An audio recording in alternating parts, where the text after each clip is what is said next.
얼굴 들고 말을 할 수가 없습니다. 주여.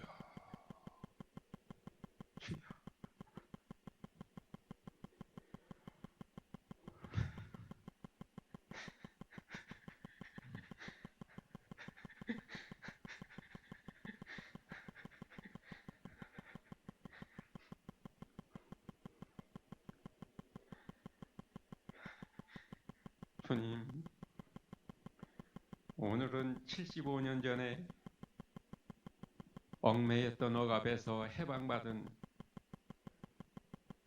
조국이 축복받은 날이었습니다. 주여.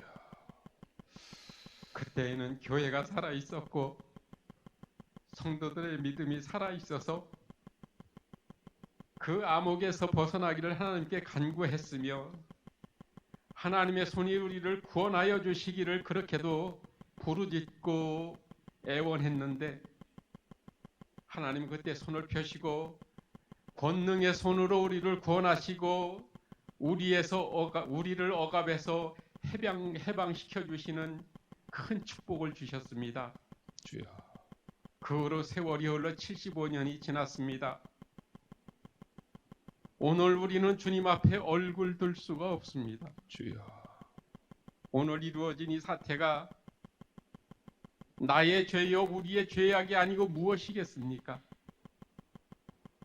세상에서 추구하는 것과 같이 교회에서도 만몬신에게 눈이 멀어 은과 금의 마음이 빼앗기고 하나님의 말씀을 장식용으로 생각하고 살아가는 이때가 아닌지 심히 두렵습니다. 주여.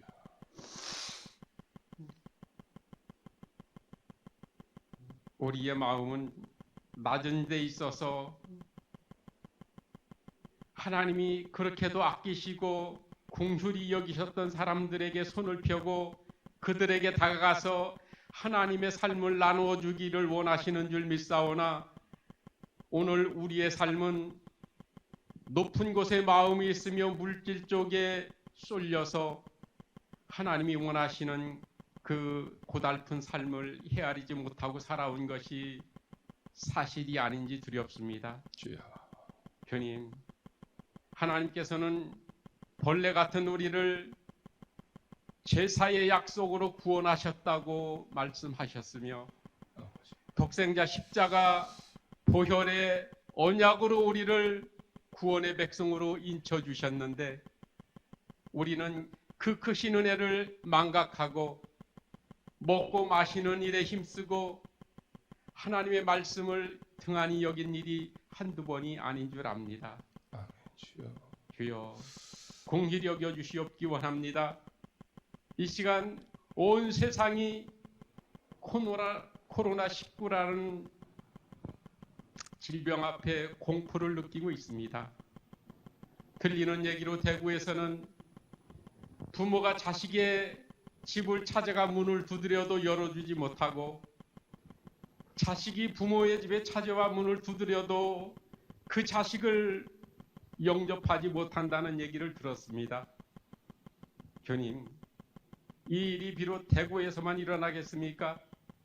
우리 대한민국 현실이 이렇습니다. 먼저 교회가 깨어나기를 원합니다. 우리들을 깨워주시옵기 원합니다. 성령님이 우리를 다시 한번 사용하여 주시옵소서. 아멘. 이 나라를 다스리는 위정자부터 정치인, 사법계, 행정가 그 가운데 믿는 자가 없었겠습니까? 주님 앞에 세례받고 약속한 영혼들이 없었겠습니까? 하나같이 이지러졌으며 믿음 없는 자의 소리에 다 같이 춤을 추고 박수를 치며 그들의 행위에 동조하는 행위는 없었습니까?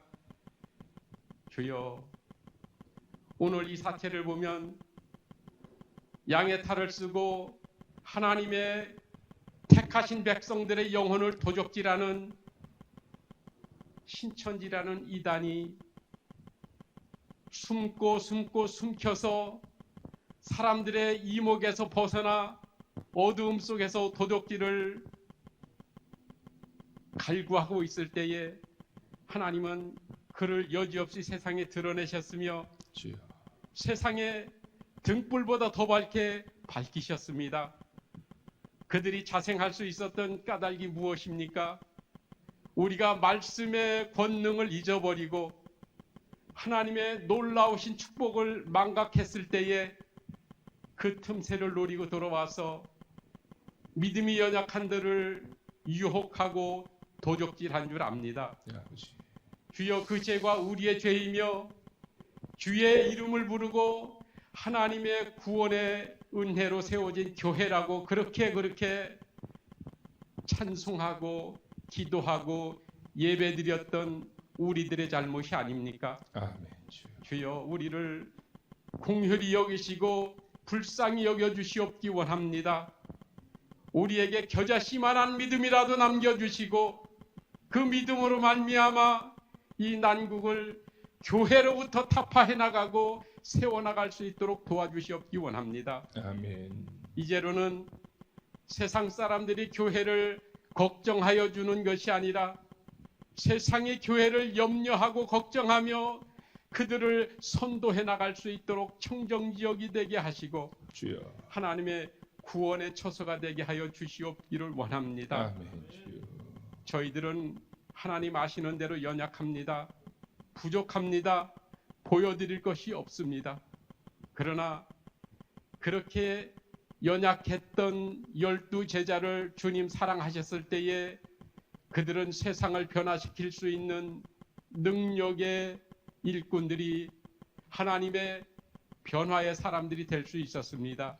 아버지. 주여, 이 사건을 계기로 하나님의 교회에 우리 머리 위에 성령의 불을 부어 주시옵기 원합니다. 아멘. 만몬신에게 마음을 빼앗기는 어리석은 자의 자리에서 주여. 하나님의 말씀에 귀를 기울이고 하나님의 능력에 머리 숙여 경배하며 하나님의 은혜에 찬송하는 놀라운 역사가 일어나게 하여 주시옵소서. 아멘. 이 시간도 선지자의 사명을 두시고 교회 앞에 세워주신 우리 목사님, 말씀을 강론하실 때에 능력으로 역사하여 주시옵소서. 아멘. 주여. 엘리야와 같이 세상이 다 이지러질지라도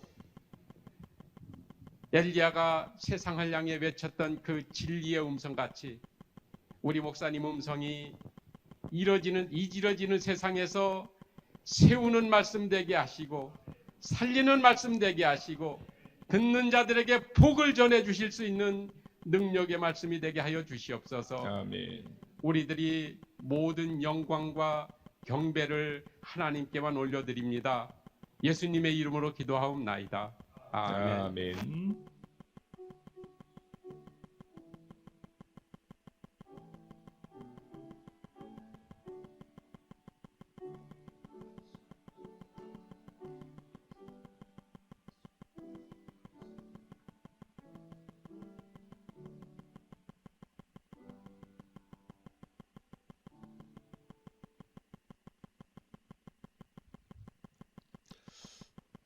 오늘 우리에게 주실 하나님의 말씀을 보겠습니다. 하나님의 말씀은 5절로 8절입니다. 죄송합니다. 5절로 8절.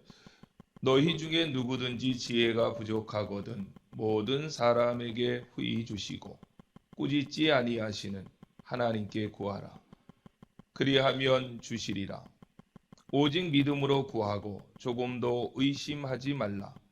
의심하는 자는 마치 바람에 밀려 요동하는 바다 물결 같으니 이런 사람은 무엇이든지 주께 얻기를 생각하지 말라. 두 마음을 품어 모든 일에 정함이 없는 자로다. 아멘. 코로나19 사태로 대한민국 구석구석에 많은 확진자들이 나타나고 있고 또 모든 국민들이 불안에 떨고 있습니다. 하나님께서 우리 성도들이 이 어려울 때 기도할 때 이 기도를 받아주셔서 이 땅을 사하시고 또 이 땅을 치료하시고 고쳐주는 역사가 있기를 소망하고 무엇보다도 세상이 줄 수 없는 평안을 하늘로부터 온 성도들에게 이 땅의 모든 국민들에게 넘쳐나게 쏟아 부어 주시기를 주의 이름으로 간절히 축원합니다. 교단의 각 교회들에게 무난하고 안부하며 격려하는 차원에서 지난 한 주간에는 기도하고 또 교역자들끼리 전화 통화를 했습니다.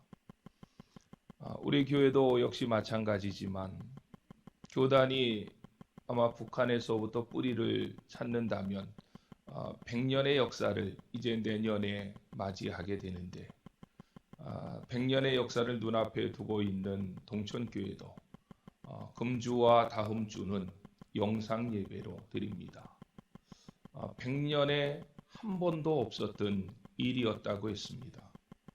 우리 안천교회 역시도 설립 46주년이 되었는데 46년 동안 한 번도 없었던 영상 예배로 이렇게 하나님 앞에 예배하게 됩니다. 오늘 이 영상 예배를 통하여서 선포되어지는 말씀, 본문 야고보서 1장 5절로 8절에 있는 이 말씀이 모든 성도들에게, 말씀을 듣는 하나님의 백성들에게 큰 위로와 소망이 되어질 수 있기를 간절히 기도합니다. 야고보서 1장 2절로 11절까지는 야고보에서 계속 다루게 될 중요한 세 가지 주제를 먼저 요약합니다. 1장 2절로 4절까지는 시험에 대해서, 그리고 이어서 1장 5절로 8절까지는 기도에 관해서, 그리고 마지막 9절로 11절까지는 빈부격차에 대한 주제를 다루고 있습니다.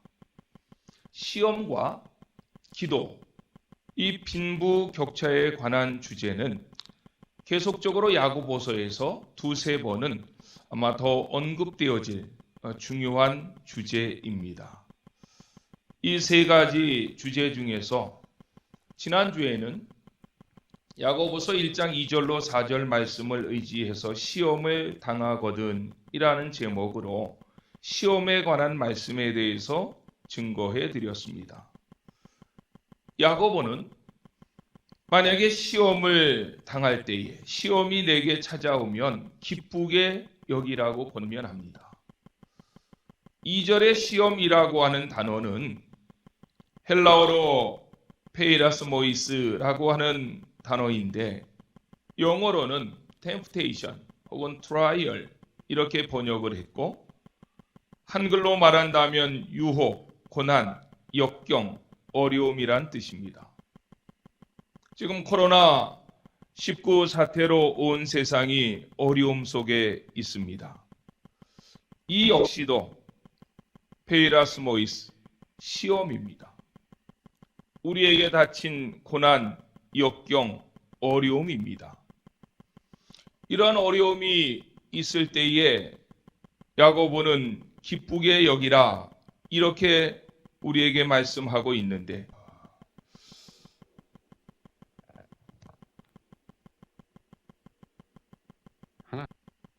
이러한 시험이 왔을 때에 좌절하지 말고 포기하지 말고 절망하지 말고 의연하게 당당하게 침착하게 어려움을 극복하고 이겨나가라 하는 말로 의역을 했습니다.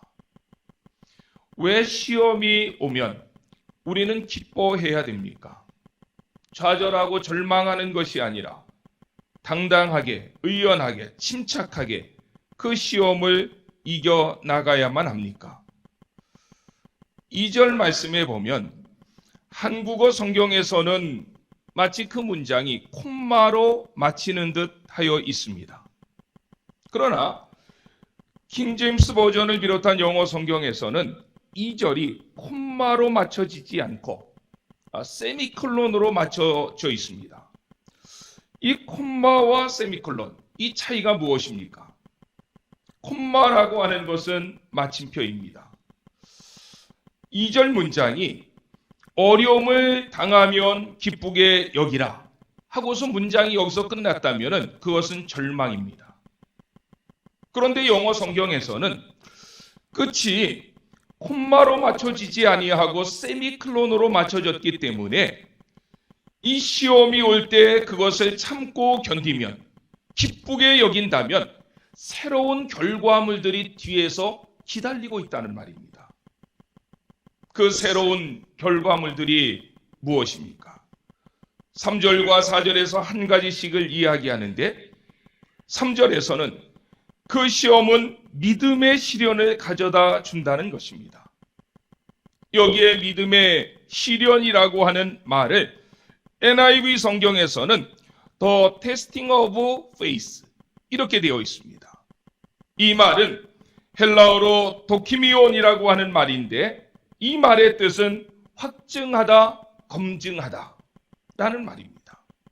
즉 우리가 어려움을 잘 극복하고 견디어 나간다면, 그 어려움이 올 때 기쁘게 여긴다면 그 모습으로 우리는 우리의 믿음을 온 세상에 확증하고 드러내고 증명시킬 수 있다는 것입니다.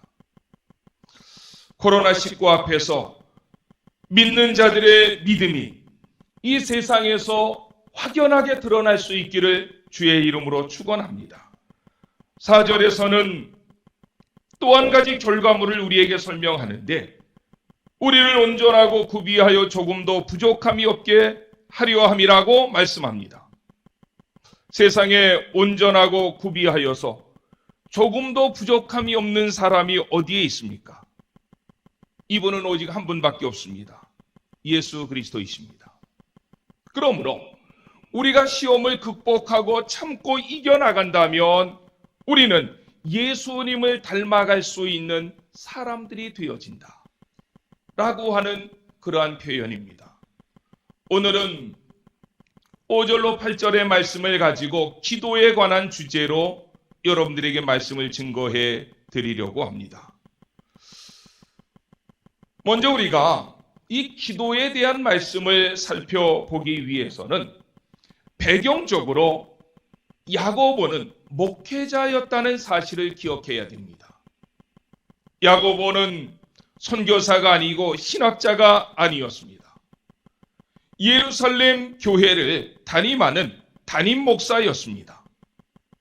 목회자적인 입장에서 본문을 접근해 보는 것은 매우 유익합니다. 저는 야고보서 1장 1절의 말씀을 가지고 처음 야고보서 강해를 시작할 때에 시대적인 배경에 대해서 잠시 말씀을 드렸습니다. 학자들에게 따라서 조금씩 다를 수 있지만 예수님의 십자가 부활, 승천 오순절 성령 강림, 이러한 것들은 역사적으로 언제 있었느냐? 주후 30년에 있었다고 봅니다. 그로부터 2년 후인 주 32년에 사도행전 7장에 나타난 스데반 집사의 순교 사건이 있었습니다. 그때에 사도행전 8장 1절에서 기록된 대로 유대 그리스도인들이 이방 사회로 흩어져 갑니다. 야고보는 이 사람들을 위시한 흩어진 유대 그리스도인들을 위해서 기록한 말씀이 야고보서입니다. 그들이 흩어져 신앙을 지키기 위해서 정말 물설고 낯선 곳에서 고생을 할 때에, 그러다가 10년이 조금 지난 후인 주후 44년에 사도행전 12장에 보면 헤롯 아그리빠가 나타나서 제자 야고보를 죽이고 또 베드로를 감옥에 가두는 사건이 있습니다. 그 사건이 있은 지 1년이 지난 후인 주후 44년에 사도행전 11장 28절에서 언급한 대로 아가보라고 하는 사람이 일어나서 대흉년을 예언했고, 그 다음해인 주후 46년에 글라우디우스 황제 때에 전 세계적인 대흉년이 있었습니다. 그리고 3년이 지난 후인 AD 49년에 예루살렘 공회가 열렸고, 그때 야고보서의 저자 예수님의 젖동생 야고보는 예루살렘 교회의 가장 대표적인 지도자로서 그 회의를 주관하고 있었습니다. 왜 이렇게 복잡한 이야기를 해야만 합니까? 그것은 야고보는 수많은 교회 중에 상징적인 교회인 예루살렘 교회 목회자로 있었을 때에 성도들에게 육체적인 박해가 왔고 자연적인 재해가 함께 왔다는 것입니다. 이때에 목회자가 성도들에게 할 수 있는 말이 무엇입니까? 코로나19 사태로 인해서 많은 어려움을 당하자 기업에서부터 많은 돈을 어려움을 당한 사람들 위해 써달라고 기부합니다. 삼성에서 300억, 현대자동차, SK, LG, 기타 기업에서 50억, 또 수많은 연예인 중에서도 1억, 2억을 선뜻 내놓는 사람들을 우리가 보았습니다. 어려움을 함께 나누려고 하는 기업들, 많은 사람들을 보면서 희망을 보게 되었습니다. 한편 나는 이 어려움 중에 있는 이웃들을 향해서 무슨 일을 할 수 있을까 고민해 보기도 했습니다. 작은아마 그 일에 동참할 수도 있을 것입니다. 그러나 목회자로서 어려움에 처한 이웃과 성도들 향해서 할 수 있는 가장 강력한 이야기는 기도입니다. 왜냐하면 시험 중에 기도하면 그 기도를 하나님께서는 반드시 들어주시기 때문에 그렇습니다. 오늘 5절 하반절 말씀에 성경은 말씀합니다. 하나님께 구하라 그리하면 주시리라. 시험을 만났을 때, 고난을 받을 때에, 어려움이 닥쳐올 때에, 전염병이 창궐할 때에 우리가 할 수 있는 일이 무엇입니까? 우리가 가진 무기가 무엇입니까? 하나님 앞에 기도하는 것입니다. 왜 기도가 그토록 중요합니까? 그것은 기도하는 자에게 하나님께서는 지혜를 주시기 때문에 그렇습니다. 진짜 어려울 때 우리에게 필요한 것이 무엇일까요? 돈도 필요합니다. 능력도 있어야 됩니다. 권세도 있어야 됩니다. 지식도 있어야 됩니다. 하지만 이 어려울 때 참으로 필요한 것 한 가지는 하늘로부터 오는 지혜입니다.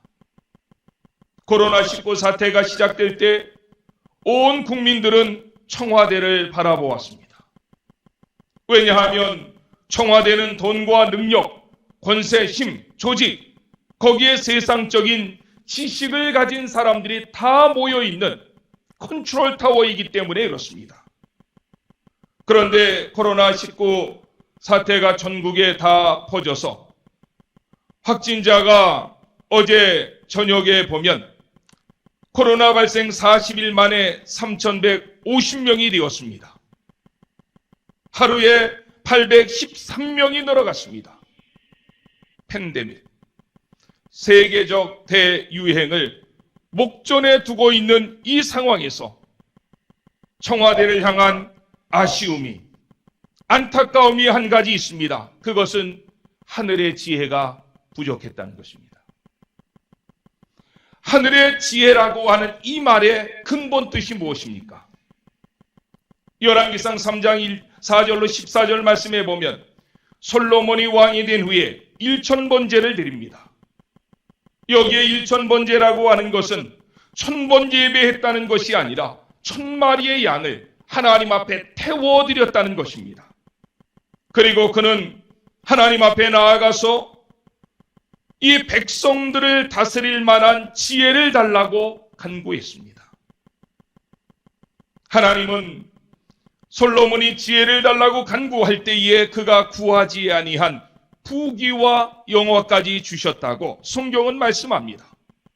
그러면 솔로몬이 구한 지혜가 뭡니까? 열왕기상 3장 9절로 11절 말씀에 보면 그것은 듣는 마음입니다. 하늘로부터 오는 하나님의 음성을 듣는 것입니다. 하나님의 마음을 대신하는 모든 백성들의 그 말을 듣는 것입니다. 그것이 지혜입니다. 이 지혜의 토대 위에서 우리는 마음껏 하나님 앞에 기도할 수 있습니다. 그러면 그 지혜의 토대 위에서 기도할 때에 하나님께서는 우리에게 결과물을 약속하셨는데, 그것이 바로 하나님께 구하라 그리하면 주시리라 하신 말씀입니다. 이 5절 말씀을 우리가 다시 한번 함께 읽어봅시다. 다 같이 한번 찾아보시고요. 5절 말씀 시작. 너희 중에 누구든지 지혜가 부족하거든 모든 사람에게 후히 주시고 꾸짖지 아니하시는 하나님께 구하라 그리하면 주시리라. 이 본문 속에 재미있는 교훈이 하나 있습니다. 그것은 우리가 지혜의 토대 위에서 하나님 앞에 구할 때에 하나님은 그냥 주시는 것이 아니라 후히 주신다. 여기에 후히 주신다라고 하는 이 말의 의미는 우리가 보통 생각할 때에는 넉넉하게 주신다라고 하는 말로 생각합니다. 예를 든다면 우리가 하나님 앞에 열을 구했는데 하나님께서는 12, 13, 15, 20을 주시는 것, 우리는 것을 후히 주신다라고 하는 의미로 해석을 하는데 본문의 뜻은 그게 아니라는 것입니다. 후히라고 하는 이 말의 헬라어는 하플로스라고 하는 단어인데 이 단어의 의미는 단순하게 하나로 라는 뜻입니다. 영어로 말한다면 싱글리스 혹은 심플리스라고 하는 단어를 사용할 수 있습니다. 단순하게 복잡하게 생각하지 않는 것이란 뜻입니다. 다시 말하면 우리가 하나님 앞에 기도할 때 하나님은 내가 기도했구나, 내가 필요하구나, 그럼 내가 주마 라고 하나님은 응답하신다는 것입니다. 그리고 더 이상 하나님은 고민하지 않는다는 것입니다. 주시고 난 다음에 뒤에서 이 아이가 왜 달라고 했지? 의심하거나 후회하지 않는다는 것입니다. 이 예를 돕기 위해서 한 가지 예를 든다면, 만약에 여러분들에게 큰 재산이 있다고 가정합시다. 나이가 들어 자식들에게 그 재산을 물려줄 때 혹 이런 생각을 우리는 할 수 있습니다. 내가 아직 살 날이 많은데 너무 빨리 재산을 물려준 거 아니야? 혹은 이놈이 내 자산을 받아갈 때에는 나의 노년을 책임지겠다고 철벽같이 약속했는데 재산 다 받고 나면 그 마음이 변하는 거 아니야? 그런 마음으로 부모가 자식에게 재산을 물려줄 수 있습니다. 그런데 하나님은 그렇게 하지 않으신다는 것입니다. 그 단어가 후히 주신다. 그뿐만 아니라 하나님은 꾸짖지도 아니하신다고 했습니다. 이 말씀은 지혜의 토대를 가지고 기도하지만 혹 우리가 미성숙해서 부족한 것을 가지고 기도한다 할지라도 하나님은 야단치시거나 또 우리를 무안하게 하지 않으신다는 것입니다. 기도가 얼마나 좋은 것인지를 우리에게 설명하고 있습니다. 그러므로 기독교인들에게 있어서 기도는 특권입니다. 이 특권을 사용하지 못한다는 것은 매우 어리석은 것입니다. 특별히 이 위기 상황에서 우리는 기독교인들에게 주신 이 무기, 이 특권을 하나님 앞에 사용할 줄 아는 지혜로운 사람들이 되셔야만 합니다. 인도의 선교를 개척했다고 말하는 윌리엄 캐리는 이렇게 말했습니다. 그런 하나님을 생각하면서 크신 하나님을 바라보라. 크신 하나님께 기도하라. 그리고 크신 하나님께서 주실 큰 응답을 크게 기도하라 라고 말입니다. 하나님이 그런 분이시기 때문에 기도하는 사람 역시도 그런 자세로 하나님 앞에 기도해야 됩니다. 다시 말씀합니다. 지혜의 토대 위에서 기도하는 자들을 향한 하나님의 마음은 싱글리스, 심플리스. 하나님은 앞에서 그렇게 주시고 뒤에서 다른 생각하지 아니하시고, 그러므로 우리가 기도할 때에 우리는 이 하나님의 마음에 따라서 기도해야 됩니다. 그것이 6절입니다. 6절에 보면 오직 믿음으로 구하고 조금도 의심하지 말라. 의심하는 자는 마치 바람에 밀려 요동하는 바닷물결 같으니 라고 말합니다. 6절을 시작하는 단어가 오직이라는 말인데, 오직이라고 하는 이 단어는 하나님은 그런 분이시기 때문에 우리가 기도할 때에는 그런 하나님과 같은 마음으로 기도하라, 이런 뜻입니다.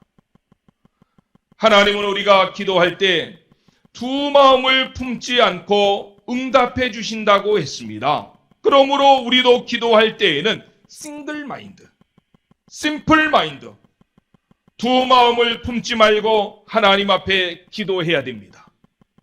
그것이 믿음으로 기도하는 것입니다. 조금도 의심하지 않고 기도하는 것입니다. 믿음으로 기도하지 못하고 의심하며 기도하는 자는 그 결과가 마치 바람에 밀려 요동하는 바닷물결 같은 사람이라고 했습니다.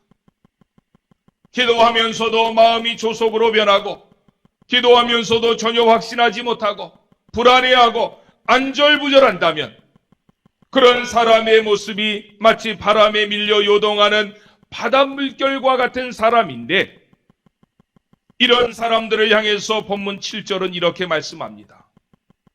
이런 사람은 무엇이든지 주께 얻기를 생각하지 말라.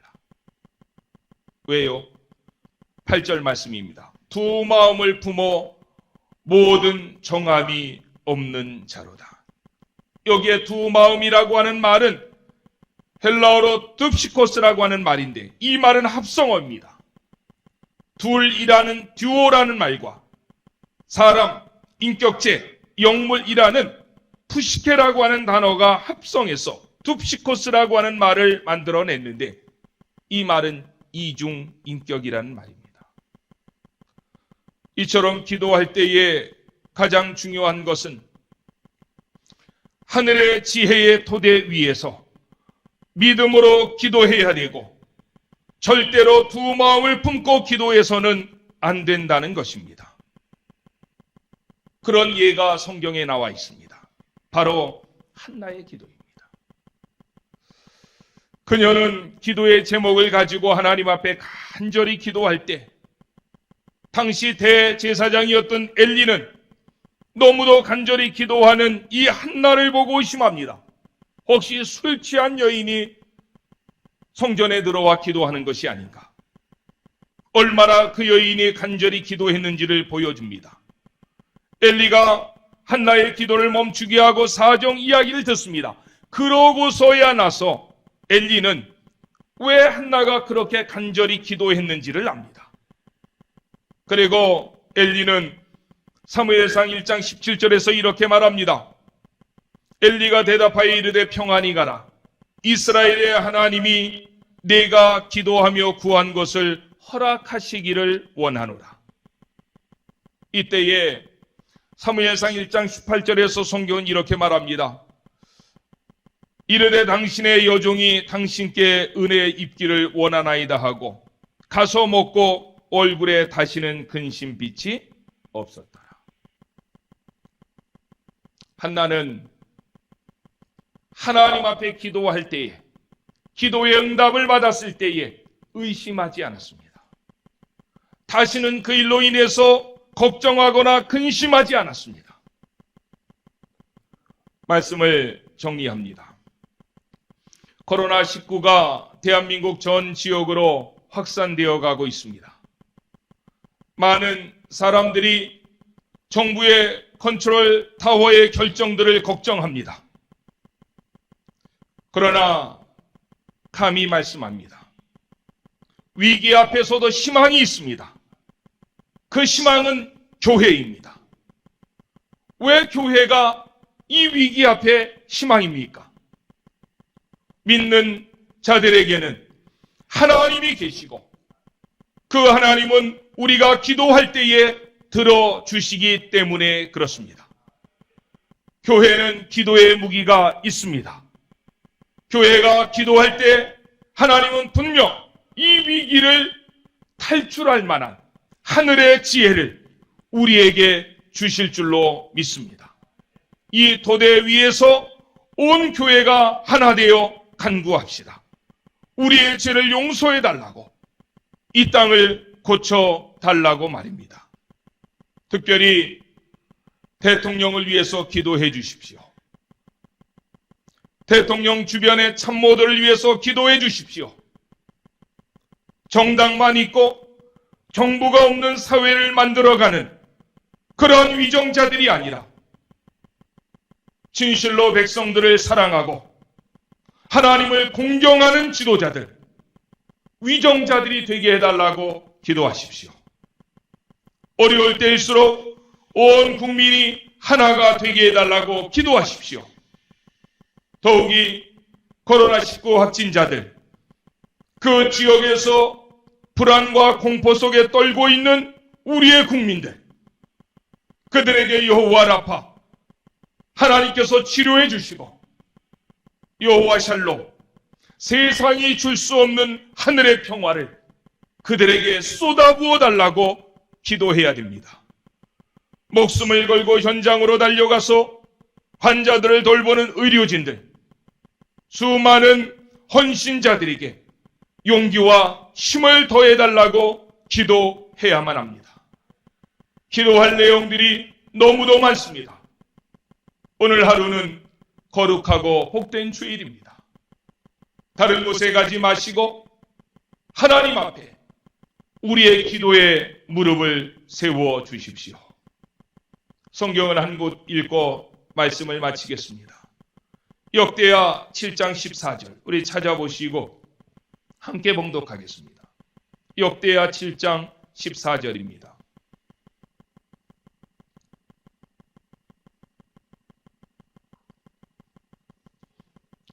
역대하 7장 14절 같이 찾으신 줄로 알고 봉독하겠습니다.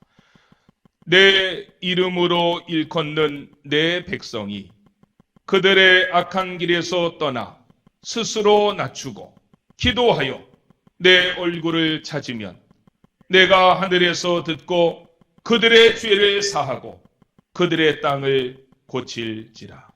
아멘. 우리 기도하겠습니다.